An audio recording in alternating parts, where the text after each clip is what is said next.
आजच्या कथेचं नाव आहे बाबांच्या चष्म्यामागची नजर. अमोलला त्याच्या वडिलांनी जुना चष्मा दिला होता.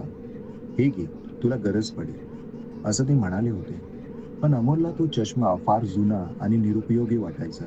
म्हणून तो त्याने कपाटात ठेवून दिला. काही महिन्यांनी वडिलांचं निधन झालं. त्यांच्या आठवणीत हरवून गेलेला अमोल नेहमी त्यांच्या छोट्या-छोट्या गोष्टींना उगाच नजरेआड केल्याचं ओझं उराशी बाळगत होता.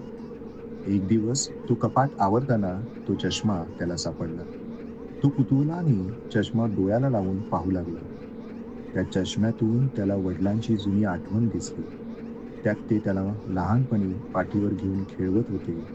त्याला पहिल्यांदा सायकल शिकवत होते आणि रात्रभर जागून त्याचं शिक्षण पूर्ण व्हावं यासाठी प्रयत्न करत होते. अमोलच्या डोळ्यात पाणी आलं. त्याला जाणवलं बाबांच्या त्या चष्म्यामागे त्याचं सर्वस्व पाहण्याची नजर होती, जी त्याच्यावर असलेल्या त्याच्या प्रेमाचं प्रतीक होती. त्या दिवसापासून तो चष्मा जपून ठेवू लागला. जणू वडिलांचे प्रेम त्याला पुन्हा भेटलं होतं.